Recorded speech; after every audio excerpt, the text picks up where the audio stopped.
मेरा नाम मोहम्मद अरहम और आप देख रहे हैं बेस एकेडमी। आज हम सेकेंड ईयर की मैथमेटिक्स लेक्चर सीरीज़ शुरू करने जा रहे हैं। सेकेंड ईयर की मैथमेटिक्स चैप्टर नंबर 1, जिसका जो टाइटल है फंक्शंस एंड लिमिट्स। इस चैप्टर के दो मेन पार्ट्स हैं। पहला पार्ट फंक्शंस है और दूसरा पार्ट लिमिट्स के मुतालिक है।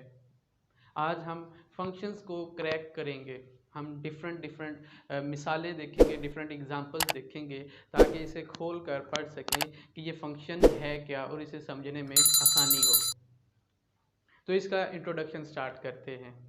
जर्मन मैथमेटिशियन विल्हेम लाइबनिज, उसने सबसे पहले ये टर्म इंट्रोड्यूस करवाई थी। विल्हेम लाइबनिज एक बड़ा नाम है कैलकुलस में। वो कैलकुलस में जब डिफरेंट सेट्स के मुतालिक स्टडी कर रहा था, जब डिफरेंट वेरिएबल क्वांटिटीज़ के मुतालिक स्टडी कर रहा था, तो उसने देखा कि जो डिफरेंट टर्म्स हैं वो एक दूसरे के साथ को रिलेटेड हैं। जो डिफरेंट वेरिएबल क्वांटिटीज़ हैं वो को रिलेटेड हैं। तो उस रिलेशन को शो करवाने के लिए उसने नई टर्म इंट्रोड्यूस करवाई, जिसका नाम फंक्शन रखा। तो लिखते हैं जी, जो ये टर्म है फंक्शन, ये सबसे पहले जर्मन मैथमेटिशियन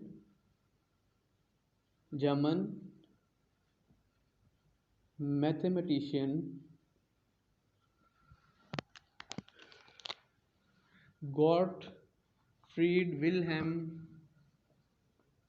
लाइबनिज ने इंट्रोड्यूस करवाई। उसे इंट्रोड्यूस करवाने की ज़रूरत क्यों पेश आई, यानी इसके पीछे क्या मकसद था? वो मकसद ये था to show dependence of one variable quantity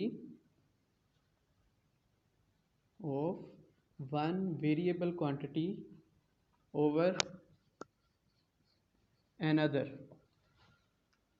यानी एक वेरिएबल क्वांटिटी दूसरी वेरिएबल क्वांटिटी के ऊपर किस तरह से डिपेंड कर रही है, उस रिलेशन को शो करने के लिए, उस डिपेंडेंस को शो करने के लिए हम फंक्शन यूज़ करते हैं, डिफरेंट फंक्शंस यूज़ करते हैं। फॉर एग्ज़ाम्पल, हमने क्या करना हो, हमने कोई सर्कल जो है उसका रेडियस देखना हो कि वो किस तरह से उसके सरकमफेरेंस पे डिपेंड करता है, या यूँ कहें कि उसका जो सरकमफेरेंस है वो रेडियस पे कैसे डिपेंड करता है। तो हमें पता है circumference of a circle is equals to pi R. यहाँ जो 2 और पाई है ये दोनों कांस्टेंट टर्म्स हैं, जबकि दो वेरिएबल टर्म्स हैं। एक रेडियस एक वेरिएबल टर्म है और दूसरी सरकमफेरेंस ऑफ द सर्कल भी वेरिएबल टर्म है। अब वेरिएबल टर्म क्या मतलब कि ये दोनों चेंजिंग हैं। एक चेंज होती है तो दूसरी ऑटोमेटिकली क्या चेंज हो जाती है। तो ये जो रिलेशन शो करवा रहे हैं, यानी C is equals to pi R, जो हमने लिखा है, ये एक फंक्शन है। किस चीज़ का फंक्शन है? ये फंक्शन जनाब सरकमफेरेंस और रेडियस के दरमियान है। यानी हम यूँ कह सकते हैं, hair circumference is a function of radius r। यानी ये जो सरकमफेरेंस c है ये किसका फंक्शन है जी? रेडियस r का। क्यों? क्योंकि ये रेडियस r के ऊपर डिपेंड कर रहा है। जितना रेडियस ज़्यादा होगा उतना उस सर्कल का जो सरकमफेरेंस है वो भी ज़्यादा होगा। ठीक है, इसके अलावा हम मज़ीद जो है इसकी एग्जांपल्स देखते हैं, लेकिन उससे पहले मैं एक नई चीज़ जो है वो तारुफ आपसे करवा देता हूँ कि जो फंक्शंस होते हैं, functions are the mathematical models of our daily life problems, यानी हमारी जो डेली लाइफ, हमारी जो रोज़मर्रा की ज़िंदगी है, उसमें हमें मुख्तलिफ मसाइल का जो है ना मसाइल का सामना होता है। हमने उन्हें क्या करना है, सॉल्व करना है। अब उन्हें सॉल्व करने के लिए हमारे पास कुछ जो है मैथमेटिक्स के फार्मूलाज़ की ज़रूरत पड़ती है, या यूँ कह लो कि हमें जो है मैथमेटिकल सांचों की ज़रूरत पड़ती है। वो जो मैथमेटिकल फार्मूलाज़ हैं, वो जो मैथमेटिकल मॉडल्स हैं, वो मैथमेटिकल जो सांचे हैं, उन्हें हम किस चीज़ का नाम देते हैं भाई? वो हमारे पास फंक्शंस कहलाते हैं। इसकी हम मिसाल लेते हैं कैसे, ये डेली लाइफ प्रॉब्लम्स, या फिर इसे एक और नाम हम दे सकते हैं रियल वर्ल्ड प्रॉब्लम्स। यानी हमारी जो रियल लाइफ है, रियल वर्ल्ड है, उसके अंदर हमने जो डिफरेंट प्रॉब्लम्स है उन्हें सॉल्व करना है, तो उसके लिए उसके सॉल्यूशन के लिए हमें क्या चीज़ चाहिए? वो फंक्शंस हैं। इसे समझते हैं, इसे खोलते हैं, इस टर्म को क्रैक करते हैं। फॉर एग्जांपल, कोई इंजीनियरिंग का स्टूडेंट है जी, उसे कहा जाता है कि उसे 200 मीटर स्क्वायर की एक जो वॉल है वो बनानी है। ठीक है, एरिया उसका कितना होना चाहिए वॉल का? उसका एरिया 200 मीटर स्क्वायर होना चाहिए, और वो होनी कैसी चाहिए? वो एक स्क्वायर्ड शेप होनी चाहिए।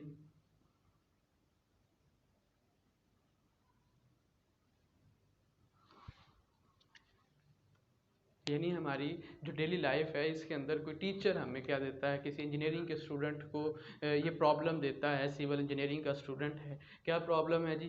प्रॉब्लम ये है कि उसने एक जो वॉल है वो बनानी है, उस वॉल का जो एरिया हो वो 200 मीटर स्क्वायर हो, और वो किस शेप में हो?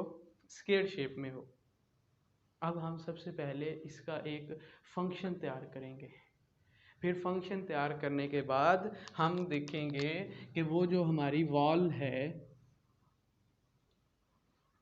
उसकी जो लेंथ्स हैं और जो विड्थ है वो क्या आएगी। तो देखते हैं जी, हमें पता है कि जो एक स्क्वायर शेप होता है, जो स्क्वायर शेप है उसकी लेंथ और उसकी जो विड्थ होती है वो क्या होती है जी? सेम होती है।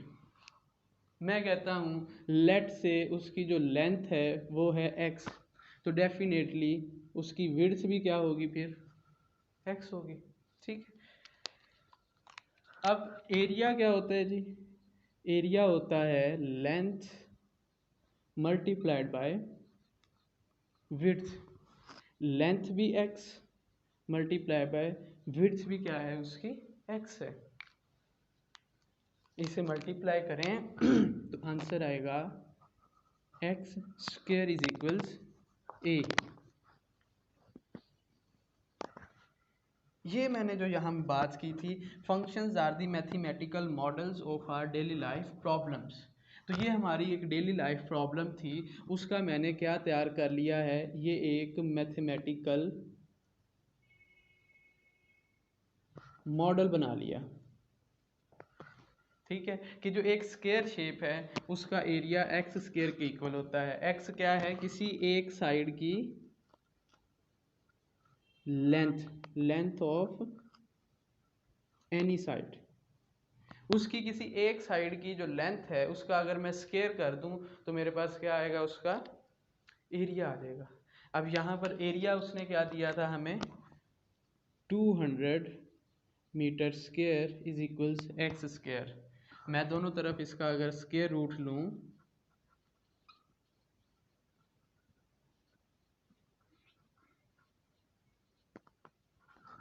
तो x क्या आ जाएगा? प्लस माइनस 10, यानी x या फिर पॉजिटिव 10 मीटर होगा या नेगेटिव 10 मीटर होगा। हमने यहाँ बात की थी लेंथ ऑफ एनी साइड, और length can never be a negative, वो कभी भी नेगेटिव नंबर नहीं हो सकती। तो इस वजह से यहाँ पर जो x है वो क्या होगा? फिर एक पॉजिटिव नंबर होगा, यानी 10 आएगी। यानी ये जो हम एरिया जो वॉल बना रहे थे उसकी एक साइड की जो लेंथ आई है वो कितनी आई है जी 10 मीटर। ये उसकी लेंथ होगी और उसकी जो विड्थ है वो भी कितनी होगी जी 10 मीटर। आई होप कि ये आपको समझ आई है। इसी तरह से हमारे पास एक और एग्जांपल लेते हैं जी, वॉल्यूम ऑफ अ स्फीयर, उसे मैं v से रिप्रेजेंट करता हूँ। तो v आएगा 4/3 pi R cube. v is equal 4/3 pi R cube. Same हमारे पास यहाँ 4/3 क्या है जी और पाई, ये कांस्टेंट टर्म्स हैं, जबकि जो v है और जो r हैं ये क्या हैं वेरिएबल्स हैं।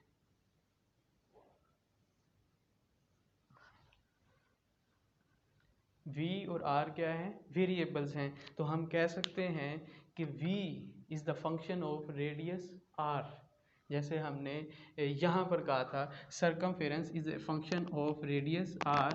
इसी तरह से v वॉल्यूम जो है वो भी क्या है, volume is a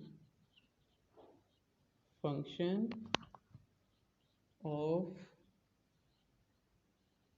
radius r। तो ये सारी जो हमारे पास एग्जांपल्स हैं ये डिस्कस करने के बाद अब हम इसकी जो फंक्शन है उसकी डेफिनेशन पे आते हैं। ठीक है, तो जो इसकी डेफिनेशन बनेगी, फंक्शन क्या है जी, function is a rule, function is a rule, ये एक रूल है या फिर और कोरेस्पोंडेंस है,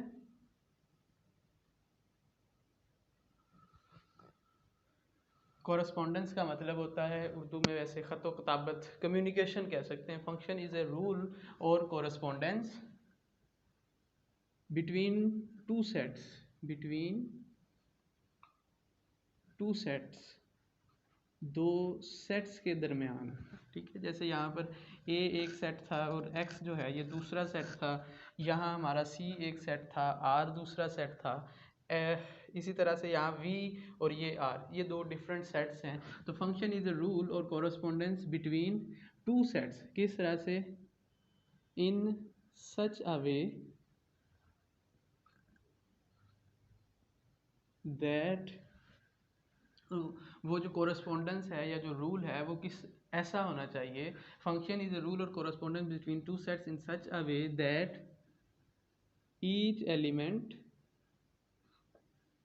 फ्रॉम फर्स्ट सेट, पहले सेट से जो हर एलिमेंट है वो क्या करे, प्रोड्यूसेस और generates a unique element in the second set। तो ये हमारे पास क्या कहलाता है जी, फंक्शन कहलाता है। दोबारा इसे रिपीट करता हूँ, फंक्शन इज ए रूल और correspondence between two sets in such a way that each element from first set produces और generates a unique element in the second set. ये इसकी मिसाल यूँ है कि v इज इक्वल्स है 4/3 पाई आर क्यूब। हम यहाँ पे क्या करते हैं, v और r के दरमियान एक जो है रिलेशन ड्रॉ करते हैं।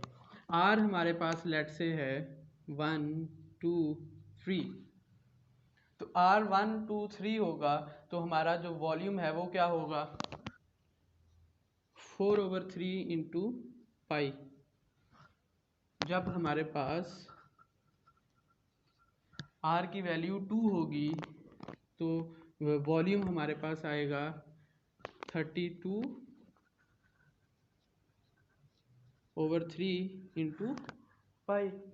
इसी तरह से अगर r मेरे पास क्या होगा 3 होगा, ठीक है, तो ये 3 होने की वजह से 3 9 27, 36 पाई।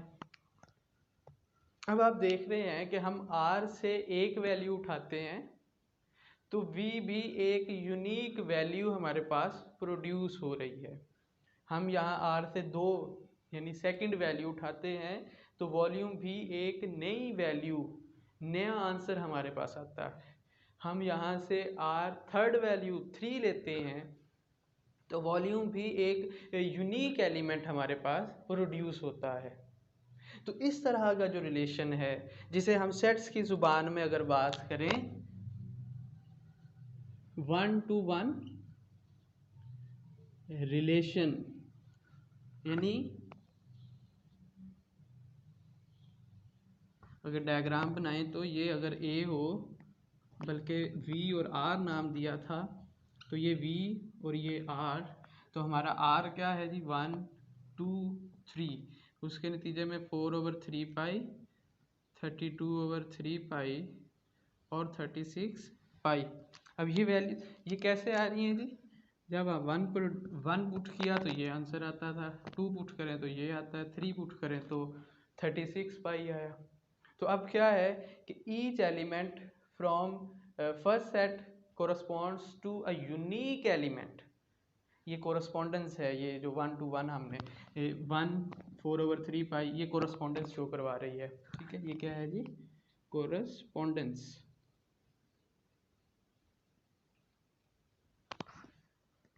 तो क्या हो रहा है, R से हम एक यूनिक एलिमेंट उठाएं, उसके अगेंस्ट V में भी एक यूनिक एलिमेंट हमारे पास आउटपुट में प्रोड्यूस हो, तो इस तरह का जो रिलेशन होगा उसे हम फंक्शन का नाम देंगे।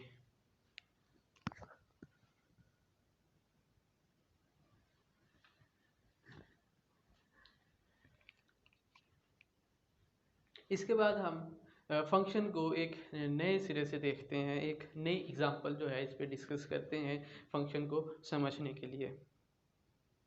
कंप्यूटर हम सभी के पास होता है, हमें पता है कि हम उसके ऊपर क्या करते हैं। जब एक की प्रेस करते हैं तो उसके मॉनिटर के ऊपर हमें जो है एक वही जो की है वो शो हो जाती है। ये जो मैंने की प्रेस की थी, जो बटन प्रेस किया था, ये मैंने उसे इनपुट दी थी। उसके अगेंस्ट क्या हुआ, उसके बैकग्राउंड में उसका जो प्रोसेसिंग यूनिट है वहाँ पर बहुत सारे जो मैट्रिसेस हैं उनके मल्टीप्लिकेशन, डिवीजन, सब्ट्रैक्शन, एडिशन हुई, और देन जाकर क्या हुआ कि मेरे पास आउटपुट में वो जो की थी वो एज इट इज़ शो हो गई। यानी अगर मैं इसे एक डायग्राम, रफ डायग्राम बनाने की कोशिश करूँ इस पे, तो वो यूं है, ये मेरा क्या है जी, कंप्यूटर है, ठीक है, और यहाँ से मैंने लेफ्ट वर्ड इसके एक इनपुट इसे जो है इंट्रोड्यूस करवाई, और मेरे पास क्या आती है, यहाँ से एक आउटपुट प्रोड्यूस हो जाती है। ठीक है, अब ये जो कंप्यूटर है, इसका इस बॉक्स को हम कह सकते हैं this is a processing unit. ये इसका क्या है, ये एक प्रोसेसिंग यूनिट है, जिसे सीपीयू कहते हैं, सीपीयू, सेंट्रल प्रोसेसिंग यूनिट। अब जो भी काम हो रहा होता है वो इसके अंदर हो रहा होता है, और ये विद इन नैनो सेकेंड्स हो रहा होता है। हमें जो है फ़ौरन ही, जैसे मैं की प्रेस करता हूँ मुझे आउटपुट मिल जाती है, वेट नहीं करना पड़ता अगर रैम अच्छी हो। तो ये क्या हो रहा है कि ये फंक्शन आपको एज इट इज़, जैसे इनपुट दी फ़ौरन आपको क्या है, आउटपुट मिल जाती है। आपको बॉदर करने की ज़रूरत नहीं पड़ती कि यहाँ पे क्या हो रहा होता है। ये जो बॉक्स है जिसे हम सेंट्रल प्रोसेसिंग यूनिट का नाम दे रहे हैं, ये बॉक्स क्या है, फंक्शन है। ये बॉक्स क्या है जी, this is the function box.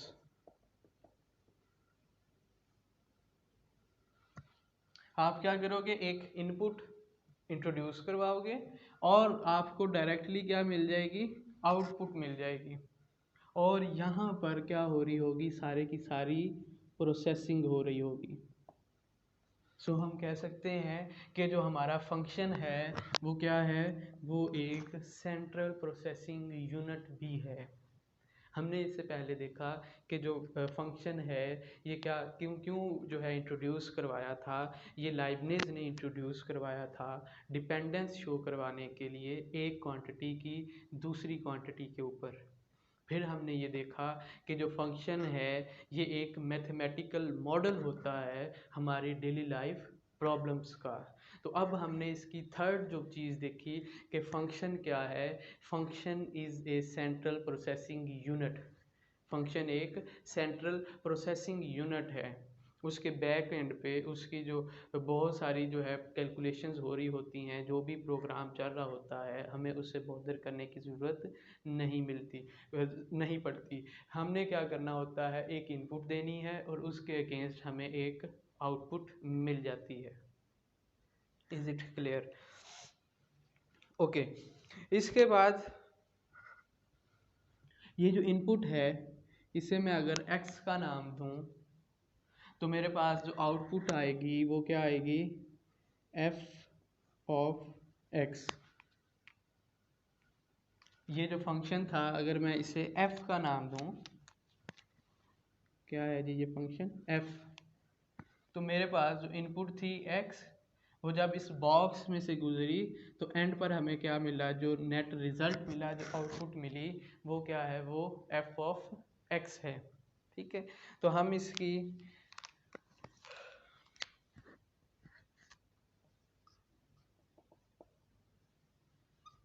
Writing जो ट्रेडिशन है वो देखते हैं जी। ट्रेडिशनली जो आइलर है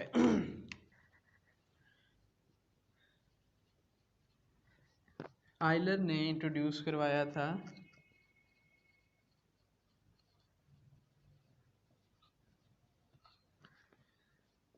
to denote function.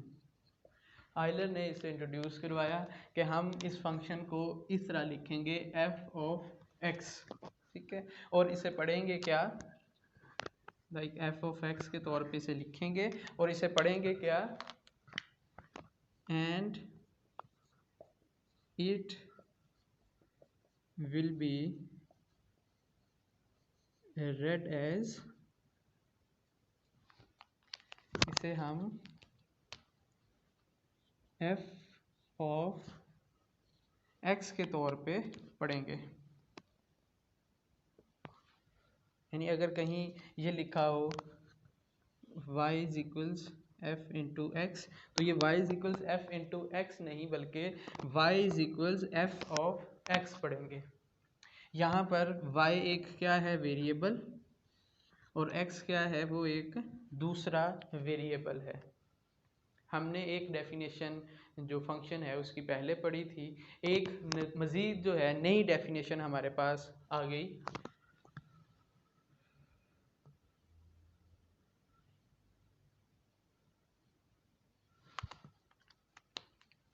Function from set x to set y, a function from set x to set y। जैसे हमने पहले बात की थी, हमने पहले यहाँ जेनेरिक बात की थी कि first set and the second set. अब यहाँ हमने उन्हें नाम दे दिया है, एक x सेट है और दूसरा y सेट है। A function from set x to set y is a rule और कोरस्पोंडेंस। ये क्या है, ये एक रूल है या फिर एक कोरस्पोंडेंस है that assigns to each element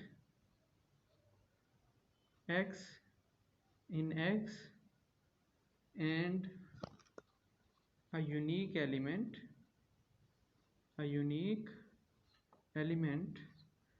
y in y। यानी अगर कोई x सेट लिखा हुआ है और इसके अंदर जो भी इसके एलिमेंट्स हैं उन्हें हम x स्मॉल x, यानी यहाँ पहले 1 लिखा हुआ है उसे x1 का नाम दे दें, 2 है तो वो x2, 3 लिखा है तो लेट्स से x3, इसके अगेंस्ट क्या हो रहा है आपके पास कैपिटल X, इसके अगेंस्ट जो y आ रहा है हम कहते हैं कि वो जो फंक्शन है वो है x plus 1, y is equals क्या है x प्लस 1, यानी जो x से आप इनपुट उठाओगे वहाँ से जो आपके पास आउटपुट आएगी उसमें आपने क्या करना है, एक ऐड करना है, तो y का रिजल्ट मिलेगा 1 प्लस 1 2, 2 प्लस 1 3 और 3 प्लस 1 4। ये सारे के सारे क्या कहलाएंगे, ये जो एलिमेंट्स हैं इसे स्मॉल y से रिप्रेजेंट करें और ये सारे एलिमेंट्स स्मॉल x से। तो अ function from set x to set y is a rule or correspondence that assigns to each element x in x a unique element y in y। तो ये हमारे पास जो फंक्शन है उसकी एक नई डेफिनेशन आ गई। अब यहाँ पे हम बार बार जो डिस्कस कर रहे हैं वो x और y को डिस्कस कर रहे हैं। हमने जो शुरू में बात की थी कि जो उसने लाइबनिज है उसने जो फंक्शन टर्म इंट्रोड्यूस करवाई थी, दो वेरिएबल क्वांटिटीज़ के दरमियान जो रिलेशन है उसे शो करवाने के लिए इंट्रोड्यूस करवाई थी। तो जो दो वेरिएबल क्वांटिटीज़ हैं उसे डिस्कस करते हैं। वेरिएबल ऐसी क्वांटिटी है जो वेरिंग होती है, अ क्वांटिटी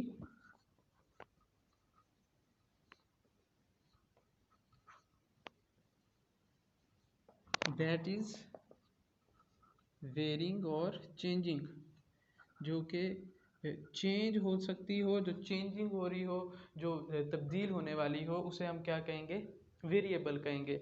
ये जो वेरिएबल्स हैं ये हमारे पास दो तरह के हैं, डिपेंडेंट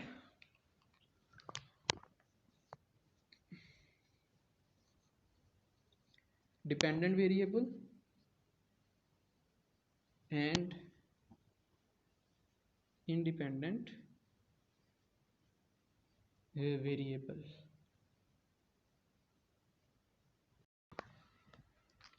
ऐसा वेरिएबल जिसकी अपनी वैल्यू किसी दूसरे पे डिपेंड कर रही हो वो क्या कहलाता है, डिपेंडेंट कहलाता है।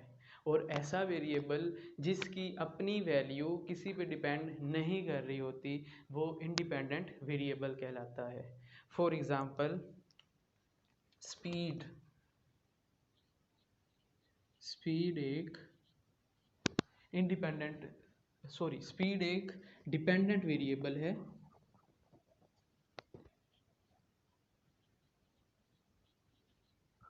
और टाइम क्या है, वो एक इंडिपेंडेंट वेरिएबल है। इसे आसानी से हम यूँ समझ सकते हैं कि जो पेरेंट्स हैं और जो उनके बच्चे हैं वो जो बच्चे हैं वो क्या कर रहे होते हैं, जब तक वो 18 साल की उम्र को नहीं पहुंच जाते तो वो अपने पेरेंट्स पे डिपेंड कर रहे होते हैं। उनकी जो स्टडीज़ हैं, उनकी जो बाकी जो अखराजात हैं, उनके जो पॉकेट मनीज़ हैं वो सारी की सारी पेरेंट्स से मिल रही होती हैं। तो पेरेंट्स क्या होते हैं, वो इंडिपेंडेंट यूनिट होते हैं, जबकि जो उनके जो बच्चे होते हैं, जो उनके चिल्ड्रंस होते हैं, वो क्या करते हैं, वो अपने पेरेंट्स पे डिपेंड कर रहे होते हैं। तो जो चिल्ड्रन होंगे वो डिपेंडेंट होंगे और जो पेरेंट्स हैं वो इंडिपेंडेंट होंगे। और यहाँ हमारे पास जो एफ वाई इज इक्वल्स, हम कहते हैं Y is equals F of X, यहाँ जो एक्स है ये एक इंडिपेंडेंट वेरिएबल है, इंडिपेंडेंट वेरिएबल, और जो y है वो एक डिपेंडेंट वेरिएबल है। तो हमने अभी तक जो डिस्कस किया फंक्शन की दो डेफिनेशंस, फंक्शन के मुतालिक उसकी जो एग्जांपल्स हैं उसे क्लियर करने के लिए वो डिस्कस की, हमने वेरिएबल्स को डिस्कस किया। और अब हम इसकी जो एग्जांपल नंबर 1 है जो सेकेंड ईयर की मैथमेटिक्स में दी हुई है वो सॉल्व करते हैं। एग्जांपल नंबर 1 में कहता है